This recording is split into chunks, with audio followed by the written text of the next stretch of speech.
financing terrorism as well. When you go onto social media, all you have to do is go through, especially Simon Ekpa's own social media. He used to go live regularly, and during his live sessions, people would come and donate money, and he raised a substantial amount of money. My question is, these ordinary people, whether they be in Nigeria or elsewhere around the world, do they now become implicated in finance terrorism as well? Should they be worried if somebody tuned into Simon Ekpa live on X or Twitter and they sent $2 to his PayPal? Do these people all become part of this bigger case now? Yes, it's very possible that they can become part of the bigger case, depending on the conditions upon which they are doing. If, for instance, somebody is committing or is suspected or is committing a crime, and you join that person to prosecute it, to finance it, certainly you are likely going to go in for it. A crime is a crime. Remember, we also have issues of maybe receiving stolen properties or being part of it in any way where you are active in supporting an unjust cause or in supporting terrorism. You become part of it, except you have what you may call a defense, saying that you do not know. But then that defense may not be so easy and available to you. I think, but remember, all these are issues of evidence.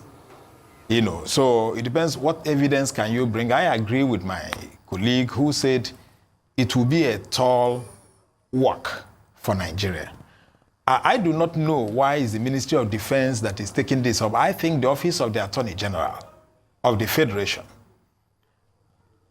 assembling good international lawyers who will understand the type of evidence.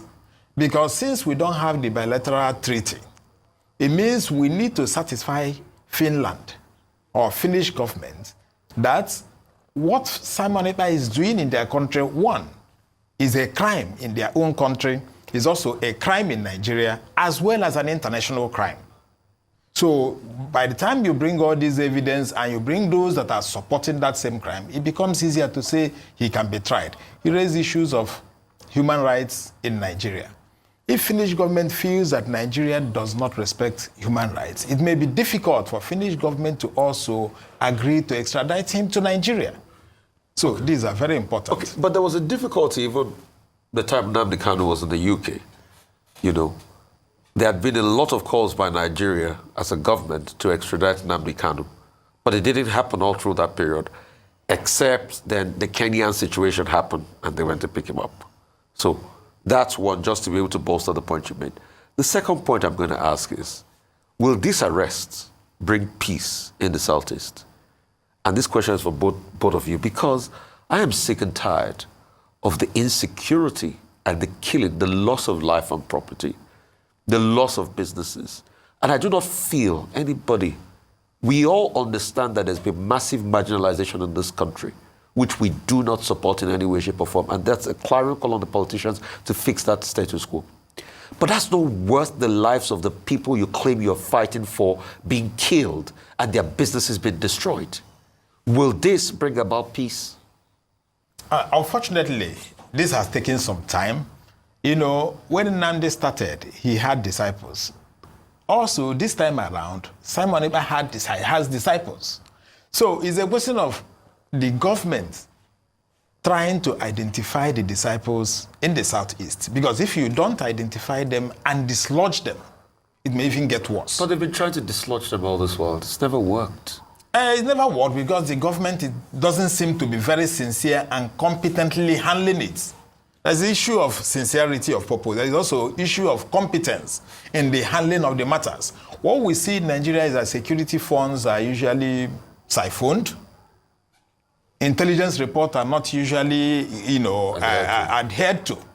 So government must, at this stage, because the arrest of Simon Ekpa may relatively reduce the amount of money being spent in the funding of that aspect. Do you have empirical evidence that Simon Ekpa funds what is happening in the Southeast? I am not a security person. No, that's why I'm asking. You Yes. said may relatively reduce the funding of what is it. So it was based on what you said, and I'll ask you that Yes. question. That Yes. do you have empirical, or is there any empirical evidence that the money he gets, he funds the people on ground in the Southeast? I'm going to come to you, a top police cop in the UK. Is this going to bring peace to the Southeast? Thank you so much for that question. Obviously, I'll pick up something, before I answer that question, I pick up something you said about the issue of marginalization in Nigeria. And I think, coming from a professional like you, I cherish that because that is the gospel truth. And if it's going to bring peace, the arrest of Simon Ekpa, honestly, what will bring more peace in the Southeast, and I say to you as a son of the soil, is the release of Mazi Nnamdi Kanu from incarceration. That is what will bring peace in the Southeast and most parts of Nigeria. You know why? Because the foundations on which Mazi Nnamdi Kanu was stolen, was illegally, extraordinarily rendited from Kenya to Nigeria, is illegal. And also the fact that certain competent courts of law have stated that Mazi Nnamdi Kanu is innocent and should be released also makes him a very sentimental and sensitive matter. So what will bring more peace to the southeast of Nigeria is the immediate release of Mazi Nnamdi Kanu because he was picked up illegally. If Mazi Nnamdi Kanu was arrested the way Simon Ekpa is arrested, he goes to the due process of the Kenyan people, and they believe he has to be taken to Nigeria on legal extradition. That's fine, but the foundations is questionable. So the person that will be released to the people of Southeast to bring that peace is Mazi Nnamdi Kanu. Coming to Simon Ekpa, I believe everybody has their days in court. Simon Ekpa is not guilty yet until proven guilty by a competent court of law in Nigeria, which there's no court of law that is guilty, or in Finland or anywhere. So I think, first of all, let him go through the process of legal jurisprudence. If he's found guilty, fine. If he's found innocent, release him also. That is what will make the people believe there is justice, not the idea of release somebody by a competent court of law, and by the doorstep of the courthouse, you see a security agency waiting to pick up the person again for reasons best known to them. And in conclusion, sir, the issue of self-determination is something that the European Union believes in. And Finland is a bona fide, complete, permanent member of the European Union. They believe in self-determination.